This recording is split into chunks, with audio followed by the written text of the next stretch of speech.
মই লিখিছিলোঁ শিক্ষয়িত্ৰী আৰু এতিয়া শিক্ষয়িত্ৰী হিচাপে মই সাংঘাতিক সুখী খুব সুখী কাৰণ মই মোৰ জীৱনৰ যি লক্ষ্য সেই লক্ষ্যত মই উপনীত হ'ব পাৰিছোঁ কিন্তু কিমান দূৰ সফল হৈছোঁ বা বিফল হৈছোঁ তাৰ হিচাপ মই এতিয়া নকৰোঁ কাৰণ মই বিশ্বাস কৰোঁ কৰ্মণ্যেৱাধিকাৰস্তে মা ফলেষু কদাচন সো মই খুব সুখী মই এজ এন এডভোকেট মই কাম যথেষ্টখিনি কৰোঁ আৰু খুব উইথ ডিউ চিনচিয়াৰিটি মই ক্লায়েণ্টবিলাকক যিমান পাৰোঁ মই সেৱা আগবঢ়াওঁ গতিকেতো মোৰ এটা ডাঙৰ সন্তুষ্টি আৰু বহুত ভাল বিষয় আইনৰ বিষয়টো বহুত ভাল বিষয় আপুনি শিকি শেষ কৰিব নোৱাৰে কেতিয়াও আমি আজিও আইনৰ ছাত্ৰ বুলিয়ে কওঁ সকলোকে মানুহবিলাক প্ৰত্যক্ষ কৰিছিলোঁ আমি যে এই কোভিডৰ সময়ত যে মাস্কখন লগাইছিলোঁ কিছুমান মানুহৰ সেই মাস্কখন নাথাকিলেও কিন্তু এখন মুখাৰ আঁৰত মুখ থাকে অনুভৱ কৰিছিলোঁ কিছুমান কথা নিজৰ জীৱনত হোৱা কথা কিছুমান মানে মানুহে যে পিছফালৰ পৰা আহি যে ছুৰিকাঘাতো কৰিব পাৰে দেই তেতিয়া মানে কিছুমান এইবোৰ আৰু মানে লিপিবদ্ধ কৰি থৈছিলোঁ তেতিয়া সেইখিনি সময়ত তেনেকৈ লিখিছিলোঁ এটা মহামাৰী মুখা আৰু মনুষ্যত্ব যে মঞ্জিৰা মেমক আমি বহুত ভাল পাওঁ মই তেতিয়া সুধো কিয় ভাল পাওঁ নহয় মেম আপোনাক মা লাগে এতিয়া মা লাগে যেতিয়া কয় মোৰ বুকুখনে তেতিয়া হাহাকাৰ উঠি উঠিছে যায় যে মই মোৰ এটি সন্তান বুলি নহয় মই তেতিয়া মানে হাজাৰ বিজাৰ সন্তানৰ মই মানে শিক্ষকতাৰ লগতে মই নিমজ্জিত হৈ আছোঁ মোৰ আচল সম্পদখিনি হৈছে মোৰ সেই ল'ৰা ছোৱালীকেইটা গতিকে শিক্ষকতাটোক মই একাষৰীয়া মোৰ জীৱনৰ পৰা মই কেতিয়াও আঁতৰাব নোৱাৰোঁ মই ক'ব নোৱাৰোঁ মই অৱসৰৰ পিছতো মোৰ মনটোৱে কিন্তু হাহাকাৰ কৰি থাকিব আৰু তথাপিও মই নিজকে শিক্ষক বুলিয়ে ভাবিম কিন্তু মোৰো এতিয়াও শিকিবলৈ বহুত আছে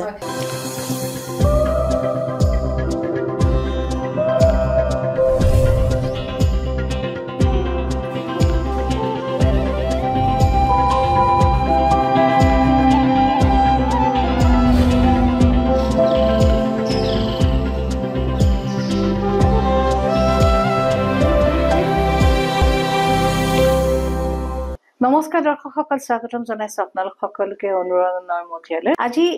আমাৰ এই অনুষ্ঠানতো আমি এটা খুব ভাল লগা পৰিৱেশ সৃষ্টি কৰিব বিচাৰিছো আপোনালোকৰ বাবে আৰু এই ভাল লগা পৰিৱেশটো সৃষ্টি কৰিবৰ বাবে আজি আমি আমন্ত্ৰণ জনাই আনিছো শিল্পী দম্পতি শ্ৰীযুত তাপস মিশ্ৰ ডাঙৰীয়া আৰু শ্ৰীযুতা মঞ্জিৰা শৰ্মা আপোনালোক দুয়োকে স্বাগতম জনাইছো দুয়োগৰাকী শিল্পী দম্পতি আৰু তাপস মিশ্ৰ ডাঙৰীয়া তেখেত গুৱাহাটী উচ্চ ন্যায়ালয়ৰ জ্যেষ্ঠ অধিবক্তা মঞ্জিৰা শৰ্মা তেখেত বকুস্থিত জৱাহৰলাল নেহেৰু মহাবিদ্যালয় অসমীয়া বিভাগৰ সহযোগী অধ্যাপিকা ধন্যবাদ আৰু বিভিন্ন সময়ত আপোনালোক দুইজনকে লগ পাই থাকো আৰু তাপস দাক জানো ইমান সুন্দৰ তবলা বাদক আৰু খুব সাংস্কৃতিক পৰিয়াল এটাৰ আপুনি এজন ব্যক্তি আৰু বাইদেউ আপোনাকতো পায়ে থাকো গীতৰ মাজেৰে পাওঁ কবিতাৰ মাজেৰে পাওঁ লেখনিৰ মাজেৰে পাওঁ তাৰ উপৰিও অধ্যাপক হিচাপে আপোনাৰ এক পৃথক চিনাকি আজি আপোনালোকৰ লগত কথা পাতিম আৰু বৌৰ কণ্ঠতটো গীত শুনিমেই আৰু বৌয়ে কবিতাও গাব তাৰ মাজে বৌৰ লেখনিৰ মাজেৰে যাম বৌ এটি ভক্তি গীতৰ অনুষ্ঠানটো আৰম্ভ কৰোঁ নিশ্চয় মই যিটো গীত গাবলৈ ওলাইছোঁ সেইটো মোৰ ভক্তি মঞ্জুৰী বুলি এটা মোৰ CD এখন আছে তাত মই মোৰ শহুৰ দেউতা প্ৰয়াত ভৱকৃষ্ণ মিশ্ৰ তেখেতৰ এটা কেছেটত এই গীতটি সন্নিৱিষ্ট কৰা হৈছিলে মই তেতিয়া তেখেতক সুধিছিলোঁ যে পিতা আপুনি যে এই চণ্ডী কেছেটটো যে আপুনি যে প্ৰস্তুত কৰিলে কেনেকৈ আপুনি ক'ৰ পৰা সেই মানে চ'ৰ্চটো কেনেকৈ পালে তেতিয়া মোক তেখেতে কৈছিলে যে তুমি দেৱী মাহাত্ম্যৰ কথা শুনিছা মই কৈছোঁ দেৱীৰ মাহাত্ম্যটো জানোৱেই আমি দেৱী দুৰ্গা দেৱী নহয় কিতাপখন সংস্কৃত বোলো নাই মই পঢ়া নাই মই নাজানো তেতিয়া তেখেতে মোক কৈছিলে যে দেৱী মাহাত্ম্য যিটো মাৰ্কণ্ডেয় পুৰাণ কালিকা পুৰাণ ব্ৰহ্মবৈৱৰ্ত পুৰাণ বামন পুৰাণ এই আটাইকেইখন পুৰাণৰ পৰা মানে সমল গোটাই সেই দেৱী মাহাত্ম্যখন ৰচনা কৰা হৈছিলে আৰু সেই দেৱী মাহাত্ম্যৰ পৰা 3টা মিথ আখ্যান যাক চৰিত বুলি কোৱা হয় মধুকৈতৱ বধ মহিষাসুৰ বধ আৰু শুম্ভ নিশুম্ভ বধ সেই 3টা মিথক লৈ আমাৰ অসমীয়া ভাষাত ৰুচিনাথ কণ্ডলীয়ে শ্ৰী শ্ৰী চণ্ডী বুলি এখন কিতাপ প্ৰকাশ কৰিছিলে ৰচনা কৰিছিলে আৰু মোৰ পিতাৰ মোৰ সৰু দেউতাৰ তেখেতৰ CD ক্ষমা কৰিবা কেছেটৰ সোৰ্সটো আছিলে সেই ৰুচিনাথ কণ্ডলীৰ শ্ৰী শ্ৰী চণ্ডী আৰু তেখেতৰ কেছেটৰ নাম আছিলে শ্ৰী শ্ৰী চণ্ডী তাত তেখেতে চণ্ডী পাঠ কৰিছিলে আৰু মই এতিয়া যিটো গীত গাবলৈ ওলাইছোঁ সেইটো যিটো মই ক'লোঁ যিটো মহিষাসুৰ বধ সেই মহিষাসুৰ বধ তাৰ মানে কথাটো হৈছে কি তেখেতে চণ্ডী পাঠ কৰি কৰি তাৰ পিছত যেতিয়া মহিষাসুৰক বধ কৰা হ'ল যেতিয়া দেৱীক স্তুতি কৰিছিলে তেতিয়া এই গীতটো তাত সংযোজিত কৰা হৈছিলে মই গাই দিছোঁ या देवी सर्वभूतेषु शक्तिरूपेण संस्थिता नमस्तस्यै नमस्तस्यै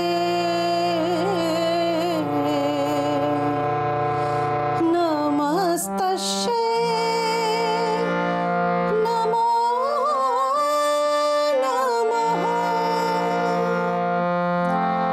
जयतु हे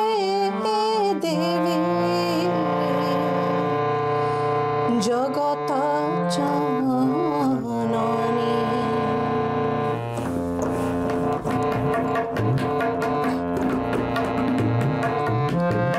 जयतु हे देवी जगत जननी जयतु हे देवी जगत जननी जयतु हे देवी जगत जननी त्वं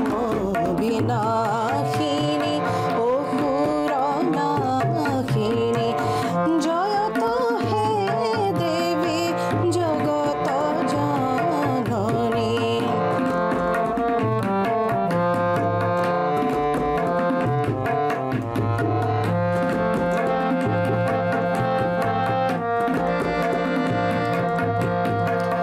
विष्णु निद्रा भंगकारिणी विष्णु निद्रा भंगकारिणी नमो नमो नमो प्रणतपालिनी जयतु हे देवी जगत जननी जयतु हे देवी जयतु हे देवी जयतु हे देवी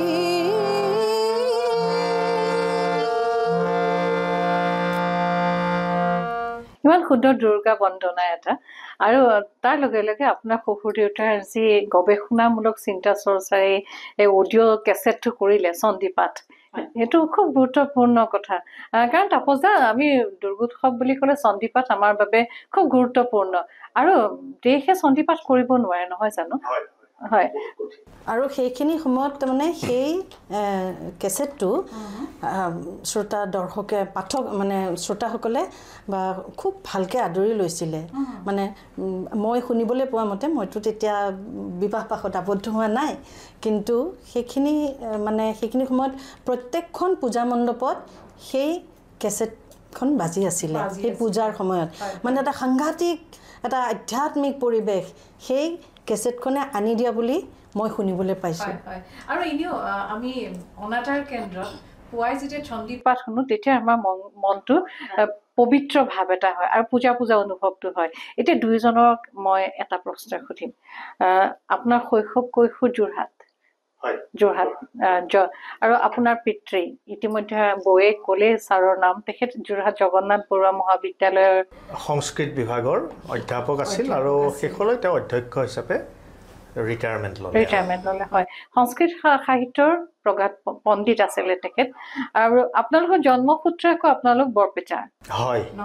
মানে দেউতাহঁতৰ আচল আমাৰ ঘৰখন বৰপেটা কিন্তু আমি জন্মসূত্ৰে মই যোৰহাটতে আমাৰ জন্ম হৈছে মানে দুটা সংস্কৃতিৰ প্ৰভাৱ সম্পূৰ্ণ আছে সত্ৰীয়া সংস্কৃতিৰ প্ৰভাৱো আছে সমান্তৰালকৈ শাক্ত লগতো আপোনালোক জড়িত গতিকে পূজা বুলি ক'লে এটা বেলেগ ধৰণৰ পৰিৱেশ ঠিক সেইদৰে বৌ আপোনালোকৰ ঘৰখনতো খুব সুন্দৰ এটা সাংস্কৃতিক পৰিৱেশ আছে সাহিত্য সংস্কৃতিৰ চৰ্চা পৰিৱেশ আছে এতিয়া মোৰ প্ৰশ্নটো আপোনালোক দুজনে হ'ল সেই শৈশৱৰ পূজাৰ সেই পৰিৱেশটোৱে আপোনালোকৰ সাংস্কৃতিক মনটো কেনেদৰে গঢ় দিছিলে মানে কথাটো হ'ল কি যে মোৰ ঘৰখনত এটা সাংস্কৃতিক পৰিৱেশ মই শৈশৱৰ পৰাই পাইছোঁ মোৰ মায়ে ভাল গান গাইছিলে দেউতাই গুণগুণাইছিলে মোৰ দাদা বাইদেউ আমি সকলোৱে গান গাওঁ আৰু গধূলি সময়ত আমি প্ৰাৰ্থনা দিয়ে আমি আৰম্ভ কৰোঁ মানে মোৰ শৈশৱটো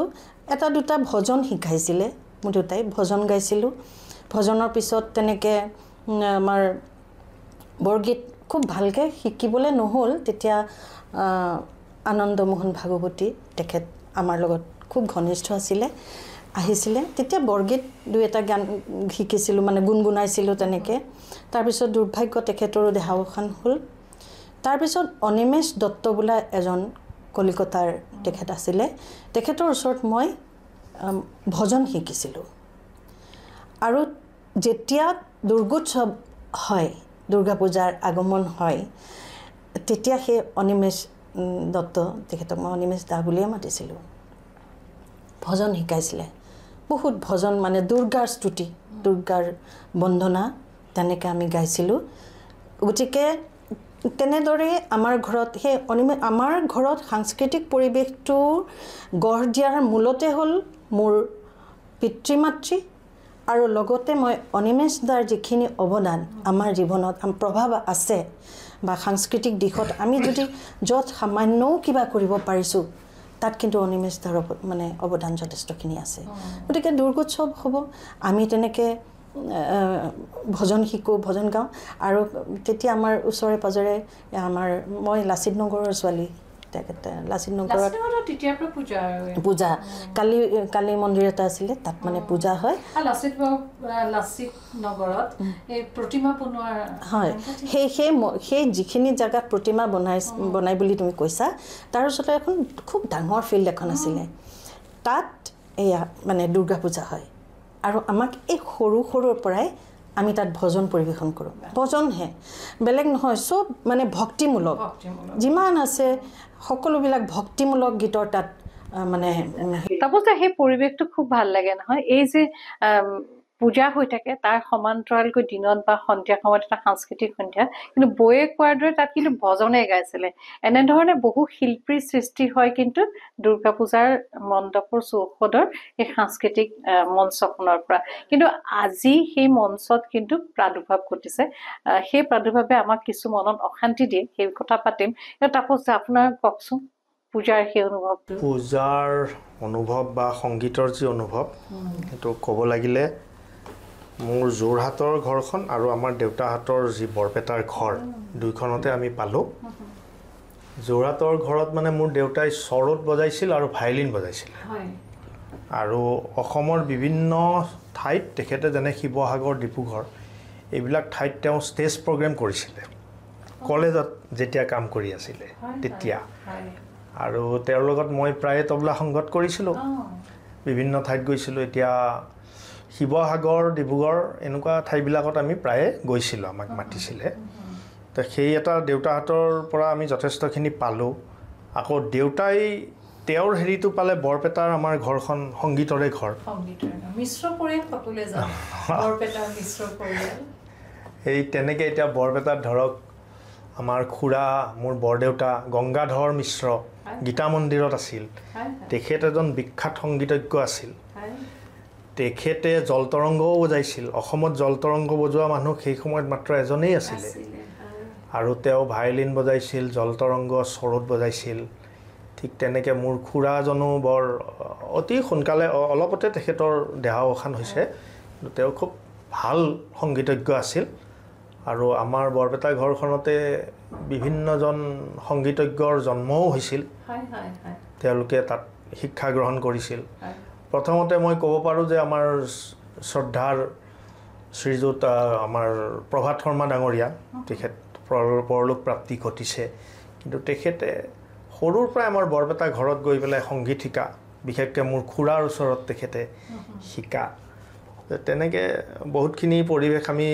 সৰুৰ পৰাই পালোঁ ঘৰত পালোঁ বৰপেটা ঘৰত বন্ধৰ বাৰত যেতিয়া আমি যাওঁ তেতিয়া তাত পালোঁ আৰু যোৰহাট মিউজিক কলেজখন মোৰ দেউতাই স্থাপন কৰিছিলে নেহেৰু পাৰ্কত যিখন তাৰপিছত ইন্দ্ৰেশ্বৰ শৰ্মা তেখেত প্ৰিন্সিপাল হ'ল অধ্যক্ষ হ'ল হৈ তেখেতে খুব ভালকৈ সেইখন পৰিচালনা কৰিলে গতিকে যোৰহাটতো দেউতাহঁতে এটা সংগীতৰ পৰিৱেশ সকলোকে দি থৈ গৈছে যোৰহাটৰ এই সংগীত বিদ্যালয়খন যিখন আপোনাৰ পিতৃয়ে স্থাপন কৰিছিলে পৰৱৰ্তী সময়ত বৰ্তমানলৈকে বহু মেধা জ্যোতিষ্ক সেই সংগীত মহাবিদ্যালয়খনৰ পৰা ওলাইছে হয় হয় আমি কথা পাতিলোঁ আকৌ এটা গীত শুনো তাৰপাছত আপোনাৰ কবিতাৰ মাজলৈ যাম ঠিক আছে এটা শৰতৰে যিহেতুকে আমি কথা পাতিছোঁ এটা অকণমান গুণগুণাই দিছোঁ এই মুহূৰ্তত মোৰ মনত পৰিছে দেই গানটো কিন্তু মোৰ কোনো ধৰণৰ মানে চৰ্চা কৰা নাই বহুত দিনে হ'ল এনে অকণমান গুণগুণাওঁ চেষ্টা কৰিছোঁ পাৰোঁনে নোৱাৰোঁ জানো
মানে স্থায়ীটোহে গাইছোঁ মই দেই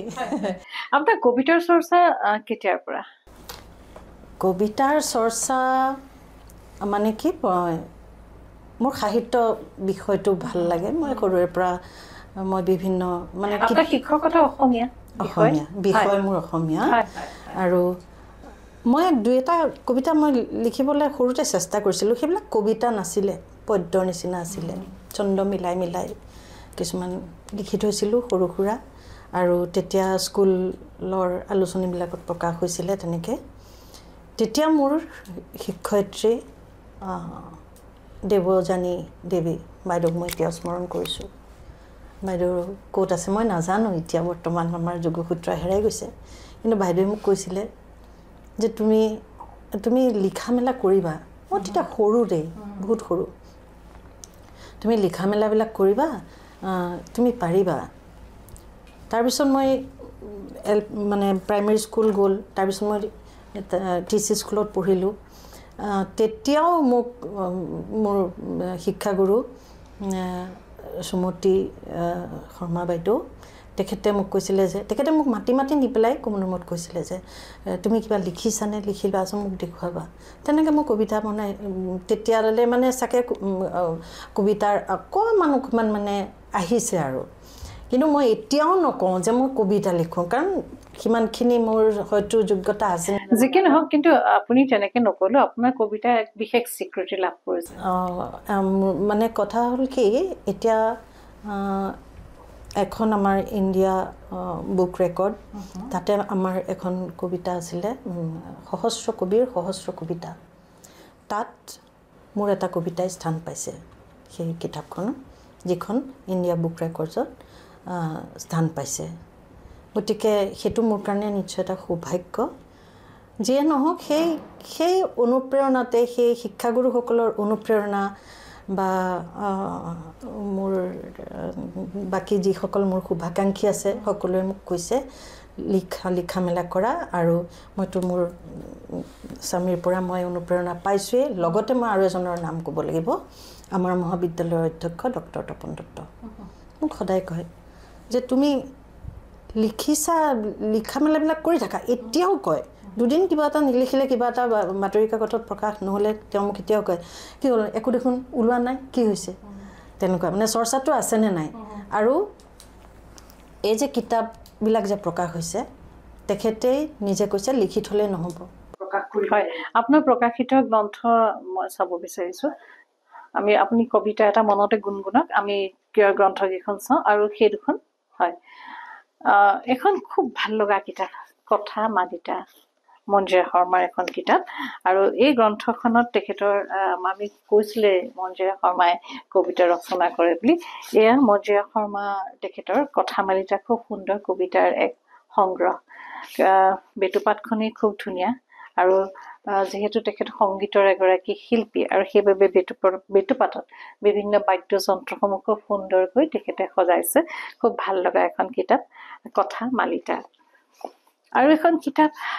কিতাপখনৰ বেটুপাতটো খুব সুন্দৰ আৰু এই কিতাপখনত চিন্তা ভাৱনাৰ বকিয়াই দি বিভিন্ন সময়ত বিভিন্ন আচলতে হয় কেনেকুৱা এই কিতাপখনৰ উৎসটো হ'ল কি সাম্প্ৰতিক মানে সময়ত হয় এনেকুৱা ধৰণৰ ঘটনা কাণ্ড দেখিবলৈ পোৱা গৈছে যিবিলাকে মোৰ মনত খুব দোলা দি গৈছে সেই প্ৰথম প্ৰবন্ধটো সেইকাৰণে তেখেতৰ শ্ৰীমন্ত শংকৰদেৱ আৰু মূল্যবোধৰ শিক্ষা মানে বৰ্তমান সময়ত যে এই সমাজখনক আগুৱাই নিবৰ কাৰণে যে যুৱ প্ৰজন্মক যে এটা আদৰ্শ বা নৈতিকতাৰ যে মানে নীতি শিক্ষাৰ প্ৰয়োজন মই কিছুমান কথা ইয়াত উল্লেখ কৰিছোঁ কিছুমান পৰিৱেশ পৰিস্থিতিয়ে এনেকুৱা ধৰণৰ ৰূপ ল'বলৈ লৈছে সমাজখনত যে আমি ভাবিবলৈ বাধ্য হৈছোঁ যে কলৈ গৈ আছোঁ আমি আমাৰ নৱপ্ৰজন্ম কলৈ গৈ আছে আৰু সেইবাবে আপুনি এটা প্ৰবন্ধত লিখিছে কাটি মাৰি ম্লেচ্ছক কৰিব গুন্ধামাৰ হয় আকৌ লিখিছে এগৰাকী মাতৃ শিশুৰ প্ৰথম আৰু প্ৰধান শিক্ষয়িত্ৰী আকৌ লিখিছে আত্মসন্মান তাৰপাছত লিখিছে পৰম্পৰা আধুনিকতাৰ আলি দুমোজাত হেঁপাহৰ বিহু ভাৰতীয় সংস্কৃতি আৰু আধ্যাত্মিকতা মাতৃভাষাৰ সংকট প্ৰসংগ বিষ্ণু ৰাভা ঐতিহ্য আধুনিকতাৰ যৌগিক সংশ্লেষণৰ পৰিণতিত বৰ্তমানৰ অসমীয়া সংস্কৃতি অসমত শক্তি ধৰ্ম আৰু শাক্ত সাহিত্য খুব তাৎপৰ্যপূৰ্ণ বিষয় অসমীয়া সাহিত্যত বিহুৰ প্ৰসংগ আৰু স্বামী বিবেকানন্দই মোক কিয় অনুপ্ৰাণিত কৰিছিল এইখিনি সেইকাৰণে নামটোৱেই অতি তাৎপৰ্যপূৰ্ণ চিন্তা ভাৱনাৰ বকিয়াই দি এই বকিয়া শব্দটো আজিকালি শুনিবলৈ পোৱা নাযায় খুব গুৰুত্বপূৰ্ণ কথা অসমীয়া সাহিত্যৰ তেখেত এগৰাকী শিক্ষক ছাত্ৰ ছাত্ৰীসকলৰ মাজতে ইমান বছৰ তেখেত আছে আৰু খুব ইমান ভাল এখন শৈক্ষিক প্ৰতিষ্ঠানত তেখেতে শিক্ষকতা কৰিছে গতিকে এনে চিন্তা ভাৱনাবিলাক খুব গুৰুত্বপূৰ্ণ আপোনালোকৰ কাৰণে বহু সময় হ'ল কিন্তু কবিতা এটা শুনিম বুলি বাট চাই আছিলোঁ কিতাপখন লাগিব নেকি আৰু দুখন কিতাপ আছে বৰ কিতাপ কবিতাটো শুনি লওঁ তাৰপিছত বাকী দুখন কিতাপৰ কথা আমি আলোচনা কৰিম যিটো কবিতাই সহস্ৰ কবিৰ সহস্ৰ কবিতাত স্থান পাইছে অৰ্থাৎ ইণ্ডিয়া বুক ৰেকৰ্ডছত যিটো কবিতা সন্নিৱিষ্ট হৈছে মই সেইটোৱে অকণমান পাঠ কৰি দিম আবৃত্তিটো হ'বগৈ নে নহ'বগৈ মই নাজানো আন্ধাৰৰ আলাপ নিশাৰ আন্ধাৰৰ সৈতে তাই একাত্ম হৈ পৰিছিল পিট পিটকৈ খেপিয়াই বুকুলৈ আজৰি আনিছিল বৰ্ণিল অতীতৰ অলেখ স্বৰ্ণিল স্মৃতি বুকুৰ সঘন ধপধপনিয়ে তাইক সোঁৱৰাই দিছিল হিয়াৰ বাগিচাত বহুদিন ৰঙা গোলাপ নুফুলাৰ কথা সংগোপনে লহপহকৈ বাঢ়ি অহা অভিমান যেন তাইৰ অবৈধ সন্তান বৈধতাৰ ব্যাখ্যা আজি মাথো কেইটিমান মূল্যহীন শব্দ মৰমবোৰ সাধু কথা হৈ বুকুত বিন্ধা হ'ল উশাহবোৰ জীৱন জীয়াবলৈ নহয়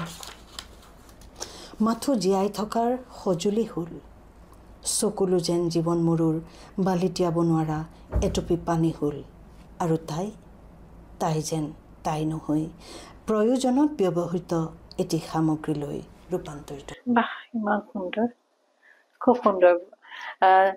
আমাৰ সন্মানীয় অতিথি মঞ্জুৰা শৰ্মা তেখেতে স্নাতকোত্তৰ মহলাত অসমীয়াত প্ৰথম শ্ৰেণীৰ প্ৰথম স্থান স্বৰ্ণ পদক প্ৰাপ্ত এগৰাকী ইমান মেধা শক্তি সম্পন্ন তেখেতে সেই সময়ৰ ছাত্ৰী আছিল আৰু এতিয়া খুব উপযুক্তভাৱে ছাত্ৰ ছাত্ৰীসকলৰ মাজত নিজৰ বিষয়টোক আগবঢ়াই লৈ গৈছে তাপসদাৰ ওচৰলৈ আহিছোঁ তাপসদা গুৱাহাটী উচ্চ ন্যায়ালয়ৰ এগৰাকী জ্যেষ্ঠ আপুনি অধিবক্তা সামাজিকভাৱে অত্যন্ত ব্যস্ত এগৰাকী ব্যক্তি এইখিনি কাম কৰি থাকোঁতে ক'ৰবাত মনৰ মাজত ক'ৰবাত কিবা এটা ভাৱ হয় নেকি যে সেই যে সাংস্কৃতিৰ এখন পথাৰত আপুনি বিচৰণ কৰি আছিল পথাৰখনৰ পৰা ক'ৰবাত আঁতৰি আহিছে নেকি মই এতিয়া গুৱাহাটী উচ্চ ন্যায়ালয়তো যদি কিবা এটা সাংস্কৃতিক অনুষ্ঠান হয় মোক বিচাৰে তে মই তাতো নিজে ইনভলভ হৈ থাকোঁ সদায় আৰু যিখিনি আমাৰ কিছুমান অধিবক্তা আছে খুব ভাল গীত গায় বা চৰ্চা আছে আমি সেইখিনি আমি মাজে মাজে কৰি থাকোঁ আৰু তাতোকৈ আমি ৰাভা দিৱস কোৰ্টত আমি পাতোঁ শিল্পী দিৱস পাতোঁ ভূপেন্দ্ৰ সংগীত পাতোঁ তে এই গোটেইখিনি অনুষ্ঠান আমি কোৰ্টত আমি সদায় প্ৰত্যেক বছৰে আমি পালন কৰোঁ আৰু তাত বহুতখিনি অধিবক্তা জড়িত হৈ থাকে খুব ভাল লাগে এটা মানে সাংস্কৃতিক পৰিৱেশ এটা মানে নিম্ন আদালত আৰু উচ্চ আদালত সকলোতে আমি যাওঁ আমি সেই অনুষ্ঠানবিলাক পালন কৰোঁ হয় আচলতে কথাটো এনেকুৱা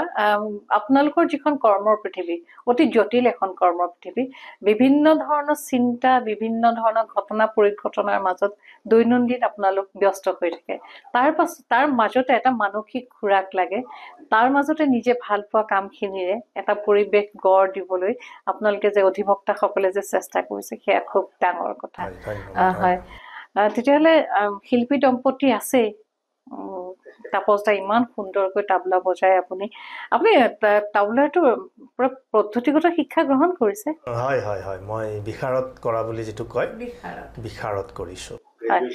গ্ৰেজুৱেশ্যন হয় হয় তাৰ উপৰি গ্ৰেজুৱেশ্যনটো আপোনাৰ পদ্ধতিগত কিন্তু তাৰ উপৰি সৰুৰ পৰা তাবলাযোৰ লৈ আপুনি বিভিন্ন মঞ্চত দেউতাৰ লগত তাৰ পাছত নিজে হয় সেইটো ডাঙৰ কথা ন এটা ভাল পোৱা বাদ্যযন্ত্ৰ শৈশৱৰ পৰা এতিয়ালৈকে আপুনি লগত লৈ আছে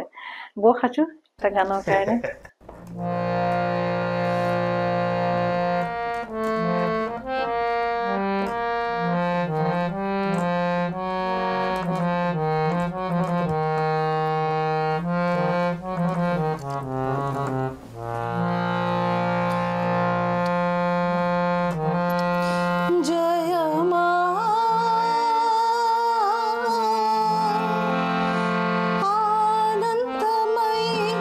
जननी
सबको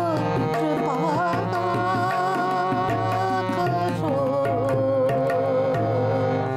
जननी।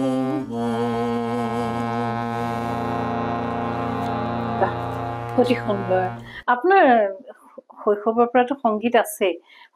সংগীতৰ শিক্ষা আপুনি কেনেকৈ লৈছিলে?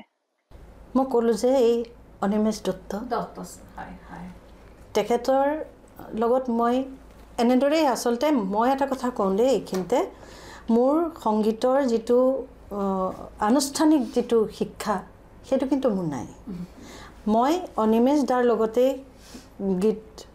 গাই শিকি আৰু তেওঁৰ লগত মোৰ প্ৰথম এখন কেছেট, তেতিয়াতো কেছেট আৰু তেতিয়া কেছেট ওলাইছিলে,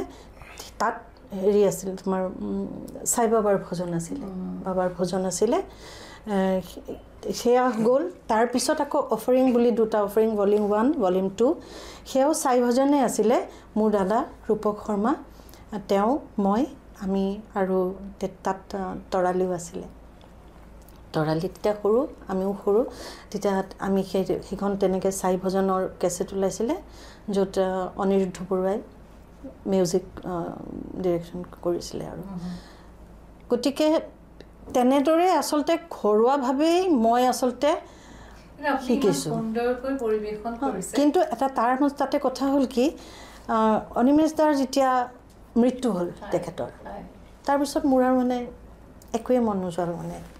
গান মই গাম নাগাম কি কৰিম, তেনেকৈ বহুত দিন বিৰতি হ'ল মোৰ, বহুত মানে বিৰতি। গাওঁ ভজন তেনেকৈ গাই আছিলোঁ। তাৰপিছত তোমাৰ মই দেৱজিৎ চৌধুৰী তেখেতৰ লগত মোৰ পৰিচয় হ'ল, আৰু তেখেতে তেতিয়া মোক কৈছিলে, মানে অনুপ্ৰেৰণা, মানে ক'লে যে তুমি আকৌ গান মানে অসমীয়াত, তেতিয়া মই বেছিভাগ মই ভজন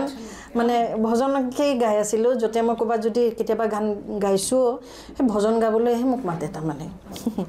তাৰপিছত এয়া দেৱজিৎ চৌধুৰী তেখেতে মোক ক'লে নিজে লিখিবা আৰু গান গাবলৈ লোৱা। প্ৰথমতে লিখা মেলা নহয়, তাৰপিছত নিজে লিখিবলৈ ল'লোঁ, গান গাবলৈ ল'লোঁ। আপুনি সুৰেৰে সজাইছে? সুৰেৰে সজাইছোঁ। মানে আপুনি গীত লিখিছেও, সুৰেৰে সজাইছে, নিজে কণ্ঠদানো কৰিছে, আৰু আপোনাৰ কেইবাখনো চিডি ইতিমধ্যে ৰাইজে পাইছে। হয়, অডিঅ' চিডি কেইবাখনো আহিছে, খুব সুন্দৰ। হয়, আৰু কথা পাতি মই আৰু দুখন কিতাপ মই দেখুৱাওঁ, সাহিত্য প্ৰসংগ, মঞ্জুৰা শৰ্মাৰ আন এখন খুব উল্লেখযোগ্য এখন গ্ৰন্থ। মঞ্জুৰা শৰ্মাৰ কিতাপৰ আৰু এটা বিশেষত্ব হ'ল তেখেতৰ কিতাপকেইখনৰ বেটুপাতকেইখন বৰ সুন্দৰ। সাহিত্য প্ৰসংগত কেইবাটা বিশেষ বিশেষ প্ৰবন্ধ উল্লেখ কৰিছে মঞ্জুৰা শৰ্মাই, আৰু এইখন আপুনি মাৰ হাতত সমৰ্পণ কৰিছে। হয়, এই গ্ৰন্থখন মই প্ৰথম যেতিয়া পাঠ লুটি আছিলোঁ, প্ৰথম প্ৰবন্ধটো মোক খুব ভাল লাগিছিল। প্ৰবন্ধটো হৈছে উপন্যাস সম্ৰাট ৰজনীকান্ত বৰদলৈ। তাৰপাছত আৰু এটা খুব ভাল লগা প্ৰবন্ধ ইয়াত উল্লেখ কৰিছে, সেইটো হৈছে প্ৰতিবাদ আৰু যন্ত্ৰণাৰ অন্য নাম, মামণি ৰয়ছম গোস্বামী। ডক্টৰ ভূপেন হাজৰিকা আমাৰ হৃদয়ৰ স্থায়ী বাসিন্দা। বিনীতা বৰা দেৱ চৌধুৰী, তেখেত এগৰাকী বিশিষ্ট কবি। বিনীতা বৰা দেৱ চৌধুৰী কবিতাৰ এক সম্যক আলোচনা উল্লেখ কৰিছে গ্ৰন্থখনত। আৰু এটা বিশেষ প্ৰবন্ধ, ঐতিহ্য আধুনিকতাৰ যৌগিক সংশ্লেষণৰ পৰিণতিত বৰ্তমান অসমীয়া সংস্কৃতি। খুব তাৎপৰ্যপূৰ্ণ প্ৰবন্ধ আছে। আৰু এখন তেখেতৰ ভাল লগা গ্ৰন্থ, এইখন হ'ল শংকৰদেৱ মাধৱদেৱ সৃষ্টি আৰু দৃষ্টি। এইখন মঞ্জুৰা শৰ্মাৰ আন এখন বিশেষ গ্ৰন্থ। মই পূৰ্বতে কৈছোঁ, মঞ্জুৰা শৰ্মাৰ গ্ৰন্থৰ বিশেষত্ব হ'ল তেখেতৰ বেটুপাতবিলাক। বেটুপাতখন চায়েই গ্ৰন্থখনৰ পাত লুটিয়াবলৈ মন যায়। ইয়াত শংকৰদেৱ মাধৱদেৱৰ সৃষ্টি আৰু দৃষ্টি খুব সুন্দৰকৈ এই গ্ৰন্থখন উল্লেখ কৰিছে। এইখন আপোনাৰ মোৰ শহুৰ দেউতা। আৰু এইখিনিতে এটা কথা নক'লে মোক মানে ভাল লাগি নাথাকিব। এইখন গ্ৰন্থৰ মই আৰু মোৰ পিতা, শহুৰ দেউতা, আমি আমাৰ দুয়োজনৰ মাজত যিবোৰ আলোচনা হৈছিলে, সেইখিনিহে কথা ইয়াত সন্নিৱিষ্ট হৈছে। এই গ্ৰন্থখনৰ মূল উৎস হৈছে মোৰ পিতাৰ মুখনিসৃত কথাবোৰ। হয়, তেখেত সংস্কৃত সাহিত্যৰ এগৰাকী পণ্ডিত, আৰু তেখেত শিক্ষক হিচাপে জগন্নাথ বৰুৱা মহাবিদ্যালয়, যোৰহাটস্থিত জগন্নাথ বৰুৱা মহাবিদ্যালয়ত তেখেতে যিখিনি অৰিহণা আগবঢ়াই আহিছে, তাৰপাছতে এতিয়াও তেখেতৰ নাম সকলোৱে শ্ৰদ্ধাৰে স্মৰণ কৰে। হয় আৰু তেখেতৰ স্মৃতিত এই গ্ৰন্থখন উল্লেখ কৰিছে আৰু তেখেত হৈছে ভৱকৃষ্ণ মিশ্ৰ যোৰহাটৰ জগন্নাথ বৰুৱা মহাবিদ্যালয়ৰ প্ৰাক্তন ছাত্ৰ ছাত্ৰীসকলে এতিয়াও শ্ৰদ্ধেয় ভৱকৃষ্ণ মিশ্ৰ ছাৰৰ নাম লয় আৰু এই গ্ৰন্থখনত কেইবাটাও খুব গুৰুত্বপূৰ্ণ প্ৰবন্ধ আছে সেইবিলাকৰ ভিতৰত অন্যতম মহাপুৰুষ শ্ৰীমন্ত শংকৰদেৱৰ ৰচনাত ভক্তিৰস মহাপুৰুষ শ্ৰীমন্ত শংকৰদেৱ আৰু মূল্যবোধৰ শিক্ষা মাধৱদেৱৰ জীৱন আৰু কৃতি মাধৱদেৱৰ ৰচনাত ৰস ৰূপায়ণ মাধৱদেৱৰ ৰচনাত ছন্দ আৰু অলংকাৰৰ ভূমিকা মাধৱদেৱৰ ৰচনাত ভাষা মাধৱদেৱৰ অনুদিত সাহিত্য আৰু অনুবাদ ৰীতি ভক্তি ৰত্নাৱলী মাধৱদেৱৰ অনন্য প্ৰতিভাৰ এক অভিনৱ স্বাক্ষৰ শ্ৰীমদ ভাগৱত পুৰাণ পৰমহংস পদপ্ৰাপ্তি পথ ইমান সুন্দৰ গুৰুজনাৰ সৃষ্টিখিনি আপুনি ইমান সুন্দৰকৈ এই গ্ৰন্থখনত উল্লেখ কৰিছে হয় আচলতে মানে কথা হ'ল এই গ্ৰন্থখন মোৰ গৱেষণাৰ বিষয় আছিলে গৱেষণাৰ কাৰণে আচলতে মই এইখিনি প্ৰস্তুত কৰিছিলোঁ আৰু তেতিয়া মানে এই বিভিন্ন কথা এই যে ৰস ৰূপায়ণৰ কথা কোৱা হৈছে তেখেত গুৰুজনাৰ অনুবাদ ৰীতিৰ কথা আলোচনা কৰা হৈছে তেতিয়া সেইখিনি কথা অধ্যয়ন কৰা হৈছিলে আৰু সেইখিনি সময়তে তাৰমানে মই মোৰ তেখেতৰ মানে পিতাৰ ওচৰত শহুৰ দেউতাৰ লগত বহি আমি এই কথাবিলাক আলোচনা কৰি তেতিয়া মই তেখেতে কৈ আছিলে মই লিখি আছিলোঁ হয় গতিকে সেই আৰু আমি এতিয়া শিক্ষয়িত্ৰীগৰাকীৰ ওচৰলৈ যাব বিচাৰিছোঁ আপোনাৰ মাজত থকা সেই শিক্ষয়িত্ৰীগৰাকী শিক্ষয়িত্ৰী হয় মই মোৰ যেতিয়া মোক সৰুতে আমাৰ লিখিব দিয়া নহয় মোৰ জীৱনৰ লক্ষ্য মই লিখিছিলোঁ শিক্ষয়িত্ৰী আৰু এতিয়া শিক্ষয়িত্ৰী হিচাপে মই সাংঘাতিক সুখী খুব সুখী কাৰণ মই মোৰ জীৱনৰ যি লক্ষ্য সেই লক্ষ্যত মই উপনীত হ'ব পাৰিছোঁ কিন্তু কিমান দূৰ সফল হৈছোঁ বা বিফল হৈছোঁ তাৰ হিচাপ মই এতিয়া নকৰোঁ কাৰণ মই বিশ্বাস কৰোঁ কৰ্মণ্যেৱাধিকাৰস্তে মা ফলেষু কদাচন মোৰ ওপৰত মোৰ যি কৰ্ম সেই যিয়ে নহওক কিয় শিক্ষাদানেই হওক বা আন যিকোনো কৰ্মই হওক মই কামহে কৰি যাম ফলাফল মই আশা নকৰোঁ সময়ে ক'ব সেয়া আৰু ছাত্ৰ ছাত্ৰীসকলে মোক যিখিনি মৰম দিছে বা তেওঁলোকৰ লগত মোৰ এটা যি এটা সম্পৰ্ক সেইটোৱে মোৰ চৰম প্ৰাপ্তি মই তেতিয়া ভাবোঁ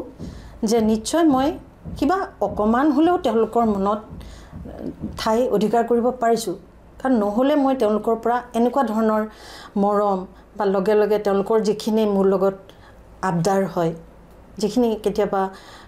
মানে আৰু এটা কথা কিন্তু কয় মঞ্জিৰামে মোক ভয় লাগে কিন্তু তাৰপিছত যেতিয়া প্ৰত্যেক বছৰ আমি ল'ৰা ছোৱালীবিলাকক আমি যেতিয়া ফেয়াৰৱেল মানে বিদায় সভা যেতিয়া পাতোঁ তেতিয়া তেওঁলোকে কয় যে মঞ্জিৰামে মোক আমাৰ ভয় লাগে কিন্তু ভয়ৰ লগতে আমি মঞ্জিৰামে মোক বহুত ভাল পাওঁ কথাবোৰ তেনেকুৱাহে যে মঞ্জিৰামে মোক আমি বহুত ভাল পাওঁ মই তেতিয়া সুধোঁ কিয় ভাল পাওঁ নহয় মেম আপোনাক মা লাগে এতিয়া মা লাগে যেতিয়া কয় মোৰ বুকুখনে তেতিয়া হাহাকাৰ উঠি যায় যে মই মোৰ এটি সন্তান বুলি নহয় মই তেতিয়া মানে হাজাৰ বিজাৰ সন্তানৰ মই মাত আৰু সেইবাবে কোৱা হয় ন এগৰাকী শিক্ষয়িত্ৰী সমাজৰ আটাইতকৈ চহকী ব্যক্তি যেনেকৈ আমি মিশ্ৰ ছাৰৰ কথা ক'লোঁ আজি মিশ্ৰ ছাৰ অসমৰ কোনটো প্ৰান্তৰ ছাত্ৰ ছাত্ৰীসকলে চিনি নাপায় ঠিক সেইদৰে আপোনাৰো ছাত্ৰ ছাত্ৰীসকলে যেতিয়া বিভিন্ন বিষয়ত পাৰ্গত হৈ সমাজত একোটা বিশেষ স্থানলৈ যাবগৈ তেওঁলোকে কিন্তু আপোনাৰ নামটো ল'ব আৰু এগৰাকী শিক্ষয়িত্ৰীক তাতকৈ আৰু বিশেষ নাই সেয়াই মই ক'লোঁ যে অলপ আগতে সেয়াই মোৰ কাৰণে সেইটোৱে আমাৰ সম্পদ হৈছে কি সেই আমাৰ ল'ৰা ছোৱালীকেইটা আমাৰ ছাত্ৰ ছাত্ৰীখিনি সেই সম্পদ যে যেতিয়া তেওঁলোকে যেতিয়া আমি যদি ভাবিব যে আমাৰ দায়িত্ব হৈছে কি মানৱ সম্পদ গঢ়া তেওঁলোক যেতিয়া একোখন বিশেষ আসনত অধিষ্ঠিত হয় তাতকেতো আৰু আনন্দৰ কথা আমাৰ একো নাই আৰু তেতিয়াই ভাবোঁ যে হয় তাৰমানে মই কিবা অকণমান মই সফল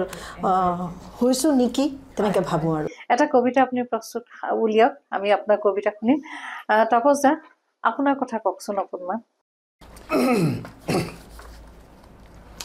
মোৰতো স্কুলীয়া জীৱনটো মোৰ যোৰহাটতে হৈ গৈছে ক শ্ৰেণীৰ পৰা ক্লাছ 10লৈকে মই যোৰহাটতেই পঢ়া